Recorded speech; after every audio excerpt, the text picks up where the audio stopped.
है दुनिया के सबसे बड़े news channel the voice of truth. सावन का आखिरी सोमवार है और इसीलिए आज के दिन हम सबको भगवान शिव शंकर भोलेनाथ महादेव की पूजा अर्चना करनी चाहिए। देवाधिदेव महादेव का कृपा आशीर्वाद आपकी जिंदगी पर बना रहे, मेरी यही प्रार्थना है। और आज की सबसे पहली और अच्छी खबर तो ये दोस्तों, हिंदुस्तान के लिए एक और बड़े गर्व की बात है। Javelin thrower athletics golden boy Neeraj Chopra ने एक बार फिर से इतिहास रच दिया है। वर्ल्ड एथलेटिक्स चैंपियनशिप में गोल्ड जीतने वाले पहले भारतीय एथलीट बन चुके हैं। इस इवेंट के 40 साल के इतिहास में पहली बार किसी भारतीय ने सोना जीता है। पाकिस्तान के नदीम को सिल्वर मिला और नीरज चोपड़ा ने गोल्ड मेडल हासिल करके भारत का एक बार फिर से नाम रोशन किया है। वर्ल्ड एथलेटिक्स चैंपियनशिप फाइनल में उन्होंने 88.17 मीटर हाईएस्ट दूरी पर भाला फेंका और जीत का एक नया रिकॉर्ड बनाया। मैनी कांग्रेचुलेशन हम सब की तरफ से भी नीरज चोपड़ा के लिए। और चलिए आगे बढ़ते हैं खबरों की तरफ। देखिए आप, चंद्रयान 3 पर खबर है कि रहस्यों की खोज में चांद पर शिव शक्ति पॉइंट के चारों ओर घूम रहा रोवर प्रज्ञान। इसरो की तरफ से इसका एक नया वीडियो भी जारी किया गया। दक्षिणी ध्रुव से प्रज्ञान रोवर ने पहला अवलोकन भेजा, चंद्रमा की मिट्टी का तापमान भी मापा और इसरो तक इसका डेटा भी भेजा। चांद के दक्षिणी ध्रुव पर कैसा वातावरण है, कितना तापमान है, ये डेटा इसरो को मिल चुका है। देखिए आप, विक्रम लैंडर ने प्रज्ञान रोवर के द्वारा लिया गया पहला ऑब्जर्वेशन भेजा।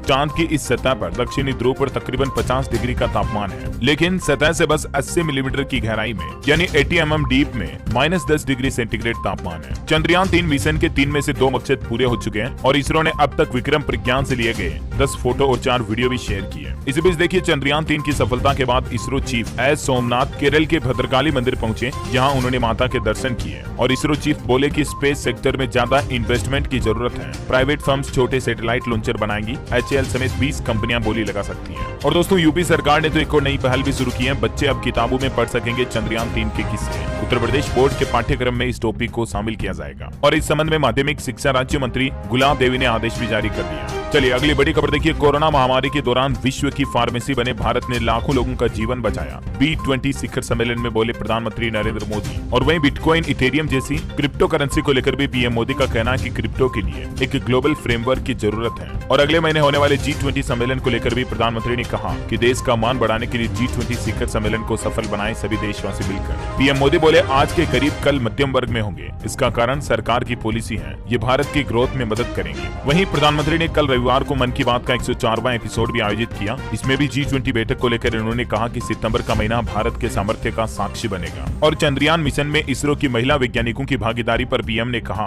कि भारत का मिशन मून नारी शक्ति का उदाहरण है। और आज प्रधानमंत्री नरेंद्र मोदी देश में 51,000 युवाओं को नियुक्ति पत्र बांटेंगे। देश भर में 45 अलग अलग जगहों पर रोजगार मेले का आयोजन होगा। ये नियुक्ति पत्र अलग अलग क्षेत्रों में युवाओं को दिए जाएंगे, जिसकी जानकारी भी आप देख सकते हैं, है ना। और अगली बड़ी खबर देखिए, सहारा रिफंड की दूसरी किस्त जल्द जारी होगी। अभी तक भी अगर आपने सहारा रिफंड पोर्टल पर ऑनलाइन अप्लाई नहीं किया तो जल्दी कर लें और ध्यान रहे फॉर्म भरते समय कोई गलती ना करें, वरना आपका रिफंड अटक सकता है। अब तक आंकड़ों के मुताबिक सहारा रिफंड पोर्टल पर 20 लाख लोगों ने आवेदन किया है। सरकार ने अपडेट जारी किया है, जल्दी दूसरी किस्त जारी हो जाएगी। आप इसके लिए ऑनलाइन आवेदन कैसे कर सकते हैं रिफंड के लिए, तो इस पोर्टल पर जाकर आपको सारी डिटेल मिल जाएगी, ठीक है। चलिए पॉलिटिक्स से बड़ी खबर आ रही। 2024 लोकसभा चुनाव में 150 नए प्रत्याशी उतारेगी भाजपा। 2 से ज्यादा बार जीत चुके सांसद संगठन में भेजे जाएंगे। राज्यसभा में 80% एक्सपर्ट को मौका मिलेगा। बड़ी खबर है, हरियाणा नूह की सीमाओं को फिर से सील किया गया। आज ब्रजमंडल यात्रा निकलेगी। इसके चलते स्कूल, कॉलेज, बैंक वगैरह सब कुछ बंद रहेंगे और नल्लड़ मंदिर की सुरक्षा भी बढ़ाएगी, क्योंकि इससे पहले हाल ही में आपको बताओगा हरियाणा के नूह में कितनी हिंसा फैली थी एक हिंदू धर्म यात्रा के दौरान ही,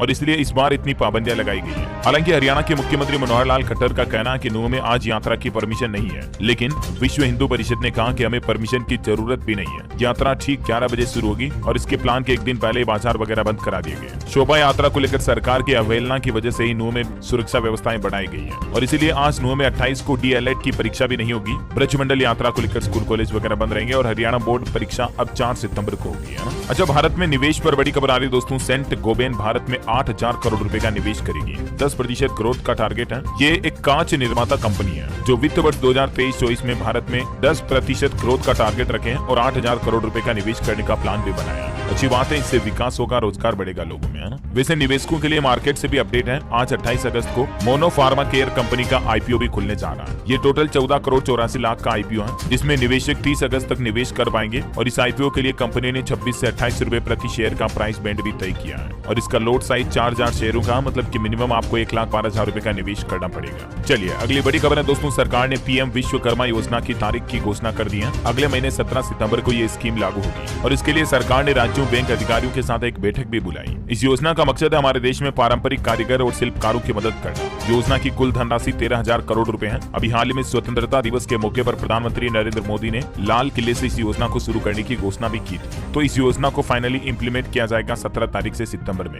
इस योजना के तहत सरकार 2 से 3 लाख रुपए तक का लोन महज 5% ब्याज दर पर देगी छोटे कारीगर शिल्पकारों को, है ना। चलिए अगली खबर है दोस्तों, केंद्र सरकार ने खाद्य सुरक्षा मानदंड तैयार करने, उपयोगकर्ताओं को अस्वास्थ्यकर खाद्य पदार्थों से बचाने के लिए एक नई समिति का गठन भी किया है। देश में बढ़ते junk food, frozen, preserved food वगैरह, इन पर अंकुश लगाने की तैयारी में है अब सरकार। और उपभोक्ता मंत्रालय की निगरानी में एक कमेटी बनाई गई। FSSAI और स्वास्थ्य मंत्रालय के प्रतिनिधि भी इसमें शामिल होंगे, है ना। और बड़ी खबर देखिए, अब आयुष्मान कार्ड बनाना और भी आसान होगा। स्वास्थ्य मंत्री की तरफ से एक नया मोबाइल ऐप लॉन्च किया गया है। काशी से देशवासियों को ये बड़ी सौगात दी है केंद्रीय स्वास्थ्य मंत्री मनसुख मांडविया ने। वाराणसी से उन्होंने आयुष्मान भारत प्रधानमंत्री Jan Arogya Yojana ABPMJ mobile app launch किया है और इसकी मदद से अब लोग घर बैठे खुद ही अपना आयुष्मान कार्ड बना सकेंगे। आपको कहीं ई-मित्रा वगैरह पर भी जाने की जरूरत नहीं पड़ेगी। और कार्ड संबंधित कोई सहायता अगर आप लेना चाहते हैं तो हेल्पलाइन या कोई भी जानकारी के लिए आप टोल फ्री नंबर 14555 पर संपर्क कर सकते हैं, है ना। और टेक्नोलॉजी से खबर है, मोटो G84 5G स्मार्टफोन 1 सितंबर को लॉन्च होगा। 50 megapixel camera, 5000 mAh battery, full HD display और इसकी कीमत 22,000 रुपए के लगभग हो सकती है। वहीं दोस्तों ट्विटर उर्फ एक्स कंपनी पर अब आपको नौकरियों की जानकारी भी मिलेगी। ट्विटर ने अपने प्लेटफॉर्म पर जॉब हायरिंग फीचर भी लॉन्च किया है। बताया जा रहा है इससे लिंक्डइन को कड़ी टक्कर मिल सकती है ना। और खेल समाचार पर खबर है, वर्ल्ड कप की ओपनिंग सेरेमनी 4 अक्टूबर को होगी। गुजरात अहमदाबाद में कैंप्स डे इवेंट आयोजित होगा जिसमें सभी कप्तान शामिल होंगे 4 अक्टूबर को, है ना। चलिए अगली बड़ी खबर देखिए, राजस्थान सरकार की नई पहल, अब छात्रों की माताएं जांचेगी भोजन की गुणवत्ता। स्कूल में जो मिड डे मील भोजन होता है उसकी गुणवत्ता सुधारने के लिए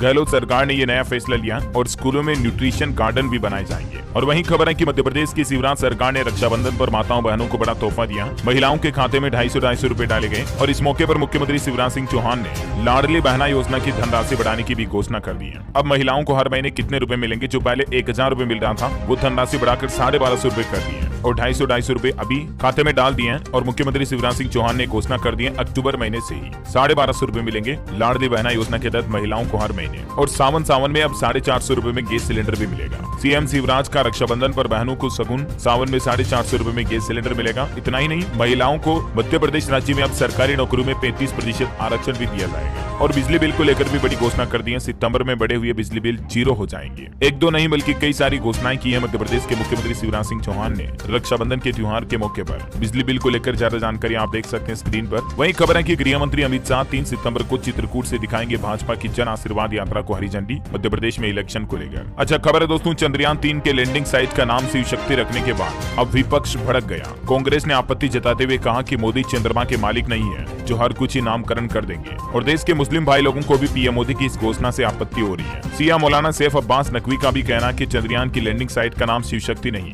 बल्कि इंडिया हिंदुस्तान होना चाहिए। ये कामयाबी हमारे मुल्क के साइंटिस्टों की है। अच्छा बड़ी खबर देखिए, महाराष्ट्र के मुख्यमंत्री एकनाथ शिंदे सरकार ने लोगों से वादा किया अगले 2.5 साल में मुंबई की सड़कों को गड्ढा मुक्त बना दिया जाएगा। मेडिकल साइंस से एक बहुत ही अच्छी खबर आ रही है। दुनिया भर में समस्या बने जीवाणुओं को खत्म करेगा एंडोलिशिन। वैज्ञानिकों शोधकर्ताओं ने एक खास पदार्थ तलाशा है, इसकी खोज की है जिससे कि जल्द ही दुनिया में जीवाणुओं के द्वारा फैलने वाली बीमारियों को खत्म किया जा सकेगा, है ना। और खबरों में आगे बढ़े दोस्तों, इससे पहले आपसे एक छोटी सी रिक्वेस्ट है, अगर लाइक भी कर देना। चलिए आज के मौसम समाचार देख लेते हैं। देखिए 25 राज्यों में अगले 4 दिन बारिश नहीं होगी। मौसम विभाग का कहना है कि अल नीनो का असर दिखेगा। उत्तर प्रदेश, मध्य प्रदेश समेत 8 राज्यों में सामान्य से कम बारिश हुई। अगस्त महीने में 32% कम पानी बरसा। और आने वाले सितंबर महीने के लिए भी मौसम विभाग का कहना है कि सितंबर में 10% कम बारिश की संभावना है अल नीनो की वजह से। वहीं लगातार बारिश से असम राज्य में बाढ़ जैसे हालात हो रहे हैं। 10 जिलों के 1 लाख लोग बेघर हैं। 17 राहत शिविरों में 2941 लोगों ने शरण ली हुई है। मध्य प्रदेश में मौसम विभाग का कहना है कि अगले 10 दिन ऐसा ही मानसून रहेगा। गर्मी बढ़ेगी, बारिश अब रुक जाएगी। स्काईमेड वेदर की रिपोर्ट के मुताबिक अगले 24 घंटों के दौरान पूर्व उत्तर भारत, तटीय तमिलनाडु के कुछ हिस्सों में और दक्षिण आंतरिक कर्नाटक में हल्की मध्यम बारिश हो सकती है। वहीं उप हिमालय, पश्चिम बंगाल, सिक्किम, कोंकण, गोवा वगैरह में भी बारिश की संभावना है ना। कुछ और डिटेल्स आप देख सकते हैं संभावित मौसम गतिविधि की। चलिए अगली बड़ी खबर देखिए, देश में पहली बार मिले 16 करोड़ 70 लाख साल पुराने डायनासोर सोरोपॉड के अवशेष। थार के रेगिस्तान में इसके जीवाश्म पाए गए।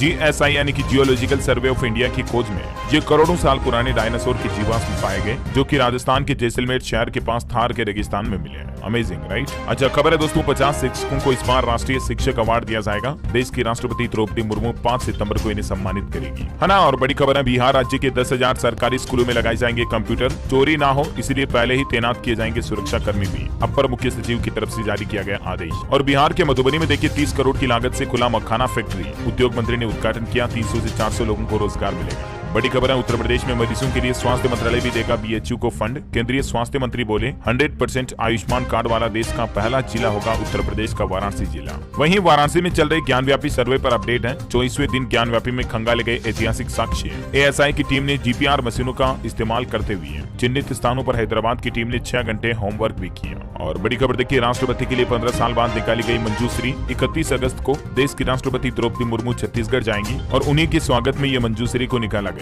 घासीदास संग्रहालय में देश की सर्वश्रेष्ठ कांस्य प्रतिमाओं में एक है ये। 1300 साल पुरानी है मंजूश्री। बड़ी खबर है, सीमा हैदर की फिल्म का विवाद अब हाईकोर्ट पहुंचा। प्रोड्यूसर ने मुंबई हाईकोर्ट में दायर की क्रिमिनल रिट पिटीशन। दरअसल पाकिस्तानी सीमा हैदर और सचिन मीणा की लव स्टोरी पर बन रही फिल्म कराची टू नोएडा के टाइटल को लेकर विवाद शुरू हो गया और यही वजह मुंबई हाईकोर्ट में पिटीशन लगाई गई है। बड़ी खबर देखिए, उत्तर प्रदेश के अतीक अहमद की 6 बेनामी संपत्तियों को आयकर विभाग ने जब्त किया। नौकर के नाम से खरीदी गई थी संपत्तियां। वहीं उत्तर प्रदेश की योगी सरकार ने कुछ और नए प्लान भी बनाए हैं। शहरी क्षेत्रों में अब हर 3 महीने में होगा हाउस टैक्स का निर्धारण। नए भवनों पर गृह कर भी लगाया जाएगा। मुख्यमंत्री योगी आदित्यनाथ सरकार की तरफ से इस संबंध में सख्त निर्देश भी जारी कर दिए है ना। और दोस्तों, उत्तर प्रदेश की योगी सरकार के कुछ और फैसले देखिए आप। यूपी की सड़कों पर अब आपको आवारा जानवर नहीं नजर आएंगे। योगी सरकार की तरफ से सख्त कदम उठाते हुए सभी जिलों के डीएम को निर्देश जारी कर दिए। अब जो भी लोग अपने गाय मवेशियों को छोड़ देंगे, उन निराश्रित गोवंश को पहले से संचालित गो संरक्षण केंद्रों तक पहुंचाया जाएगा और उनके लिए हरे चारे वगैरह की खाने पीने की सब व्यवस्थाएं की जाएगी। वहीं किसान भाई लोगों के लिए भी योगी सरकार ने घोषणा की है। स्वदेशी गाय की खरीद पर अब बीमा का खर्च योगी सरकार उठाएगी। पहले चरण में 18 मंडल मुख्यालयों के जनपदों में लागू की जाएगी मुख्यमंत्री स्वदेशी गो संवर्धन योजना। और दोस्तों, इन सबसे भी अच्छा योगी सरकार का एक फैसला तो ये लगा कि बुजुर्ग माता पिता पर अब अगर अत्याचार किया तो संपत्ति से बेदखल कर दिया जाएगा बेटा बेटी को। इस संबंध में योगी सरकार की तरफ से नियमावली में संशोधन भी किया जाएगा। वहीं जालसाजों पर लगाम लगाने के लिए प्रदेश के हर जिले में होंगे साइबर क्राइम थाने। पुलिस अफसरों को विशेष ट्रेनिंग भी दी जाएगी। मुख्यमंत्री योगी आदित्यनाथ ने ही ये नया प्लान भी बनाया गया। और साइबर थानों के अलावा भी जो सिंपल थाने हैं ना, उन सभी पर भी अब सीसीटीवी कैमरे लगाए जाएंगे। सीएम योगी ने ये भी निर्देश जारी कर दिया। 1 सप्ताह के अंदर प्रदेश के सभी थानों पर सीसीटीवी कैमरे लग जाएंगे। और खबर है, यूपी में इसी साल लगेंगे 6 नए डेयरी प्लांट भी। इन जिलों के 70,000 से ज्यादा लोगों को नौकरी मिलेगी। किन किन जिलों में, जिसकी डिटेल आप देख सकते हैं, बागपत, बाराबंकी, हापुड़, बुलंदशहर और हाथरस में। और पराली से किसान भाई लोगों की आय बढ़ाने को लेकर भी योगी सरकार ने नया प्लान बनाया। इससे प्रदूषण पर भी लगाम लगेगी। दरअसल पराली के जरिए बायोफ्यूल को बढ़ावा दिया जाएगा, बायोफ्यूल बनाया जाएगा, है ना। तो ये कुछ यूपी की योगी सरकार के बड़े फैसले थे दोस्तों, मैंने आपको एक साथ बता दिए। चलिए एजुकेशन पर बड़ी खबर आ रही है। मेडिकल की पढ़ाई को लेकर एनएमसी यानी नेशनल मेडिकल कमीशन की तरफ से कुछ नए नियम जारी किए गए। बदलाव है देखिए आप। एमबीबीएस फर्स्ट ईयर से clinical based education, supplementary batch खत्म, प्रैक्टिकल थ्योरी मिलाकर 50% अंक लाना अनिवार्य होगा। 1 सितंबर 2023 से जो नई पढ़ाई शुरू होने जा रही है, उसमें ये नए बदलाव, नए नियम लागू होंगे। ज्यादा जानकारी आप देख सकते हैं या एनएमसी के ऑफिशियल पोर्टल पर चेक कर लीजिएगा ना। और वही खबर है, छत्तीसगढ़ में देखिए नियमों के खिलाफ रिम्स मेडिकल कॉलेज में छात्रों के लिए हॉस्टल मेस अनिवार्य होगा। फीस भी 3 से 4.5 लाख रुपए तक। वहीं उत्तर प्रदेश में देखिए विश्वविद्यालय की परीक्षा के लिए 5 नए नियम जारी किए गए हैं। पेपर खोलने की वीडियोग्राफी करनी जरूरी होगी। परीक्षा केंद्र पर मोबाइल फोन पर बैन रहेगा। शिक्षकों के लिए भी कोई भी कर्मचारी, शिक्षक या कक्ष निरीक्षक मोबाइल फोन साथ में नहीं रख सकेंगे। फोन स्विच ऑफ करके प्राचार्य कार्यालय में रखना होगा। परीक्षाओं में होने वाली गड़बड़ी, धोखाधड़ी को रोकने के लिए आगरा यूनिवर्सिटी विश्वविद्यालय की तरफ से ये कुछ नए नियम जारी किए गए हैं, है ना। और चलिए एजुकेशन के बाद कुछ और बड़ी खबरें देखते हैं। देखिए आप, अब इलेक्ट्रिक व्हीकल ग्राहकों की होगी चांदी चांदी, क्योंकि टाटा कंपनी ने जूम कार के साथ मिलकर एक पार्टनरशिप की है। कस्टमर को टेंशन फ्री चार्जिंग इंफ्रास्ट्रक्चर मिल सकेगा। बड़ी खबर है, छत्तीसगढ़ राज्य में अब आपको हिंदी में मिलेगा बिजली बिल। 60 लाख उपभोक्ताओं को मिलेगी राहत। छत्तीसगढ़ के रायपुर से इसकी शुरुआत हो रही है। रक्षाबंधन पर योगी सरकार का बड़ा गिफ्ट, 2 दिन तक बसों में फ्री में सफर कर पाएंगी महिलाएं। और ऐसी ही घोषणा राजस्थान सरकार, मध्य प्रदेश वगैरह गवर्नमेंट की तरफ से भी की गई, मैंने आपको बता दिया है। अच्छा, इसरो के सूर्य मिशन आदित्य L1 पर खबर है कि सूर्य की अदृश्य किरणों और विस्फोट से निकली ऊर्जा के रहस्य को सुलझाएगा आदित्य मिशन। हरियाणा राज्य के राजकीय स्कूलों में भी मिड डे मील को लेकर नया नियम लागू हो चुका। अब हर महीने लैब में जांच करवानी होगी मिड डे मील की। राजकीय स्कूलों में विद्यार्थियों को दिए जाने वाले अपराह्न के भोजन को लेकर अध्यापकों को खाने की गुणवत्ता सुनिश्चित करने के आदेश जारी किए गए। अच्छा, एक लास्ट डेट रिमाइंडर का अपडेट बता दूं आपको। पीएम राष्ट्रीय बाल पुरस्कार योजना के लिए आवेदन पहले पहले से ही शुरू हो चुके हैं। लास्ट डेट 31 अगस्त है, तब तक जमा करा सकते हैं। 1 लाख नगद पुरस्कार और पदक से सम्मानित किया जाएगा बच्चों को जो इस अलग अलग कैटेगरी में नंबर 1 पर आएंगे उनको। माई गवर्नमेंट पोर्टल पर आपको ज्यादा जानकारी देखने को मिल जाएगी। अच्छा, बॉलीवुड से खबर है दोस्तों, तीसरी सबसे बड़ी हिंदी फिल्म बनी गदर 2। KGF 2 के रिकॉर्ड को भी तोड़ दिया। टोटल कलेक्शन इस फिल्म का 439 करोड़ हो चुका है। और गदर 2 को एंटी पाकिस्तानी कहे जाने पर तारा सिंह यानी सनी देओल ने भी रिएक्शन देते हुए कहा कि फिल्म को ज्यादा सीरियसली ना ले, ये सिर्फ एंटरटेनमेंट के लिए बनाई गई है। मार्केट से अपडेट है दोस्तों, अगले सप्ताह तेजी का अनुमान। रिलायंस AGM और GDP की ग्रोथ रेट, ये डेटा तय करेंगे मार्केट के फैक्टर्स और चाल को। और सरकार ने कल ही फैसला लिया था, सभी बासमती चावल एक्सपोर्ट पर शर्तों के साथ टेम्परेरी बैन लग चुका है। जुलाई में नॉन बासमती चावल पर रोक लगाई गई थी। 25 अगस्त से पार बॉइल्ड राइस पर भी 20% एक्सपोर्ट ड्यूटी लगेगी। और देखिए, मुंबई में कल एक बड़ी दुर्घटना हो गई। गैलेक्सी होटल में आग लगी जिसमें 3 लोगों की जान जाने की खबर है, 2 घायल, 8 लोगों को रेस्क्यू किया गया है ना। और एस्ट्रोलॉजी से खबर दोस्तों, आज सोमवार नया सप्ताह शुरू हो चुका है। इस सप्ताह का राशिफल क्या कहता है? कर्क और मकर राशि वाले लोगों का प्रमोशन का योग बन रहा है। प्रॉपर्टी और शेयर मार्केट में निवेश से वृश्चिक राशि वाले लोगों को फायदा हो सकता है। और आज 28 अगस्त के राशिफल की बात करें तो शेयर राशि के लोगों को अचानक फायदा होगा। मकर कुंभ राशि वालों का रुका हुआ पैसा मिलने के योग है। कर्क राशि के लोगों को पुराने कर्मों के फल मिल सकते हैं। धनु राशि के लोग अपने स्वभाव में सकारात्मक बदलाव करें तो फायदा होगा, है ना। और आप मुझे कमेंट करके बताइए दोस्तों कि चंद्रमा की पृथ्वी से लगभग दूरी कितनी है। 4 ऑप्शन देता हूं आपको। ऑप्शन ए 3 लाख किलोमीटर, 3,50,000, 3,85,000 या 3,95,000। ABCD, which is right option, let me know in the comment box.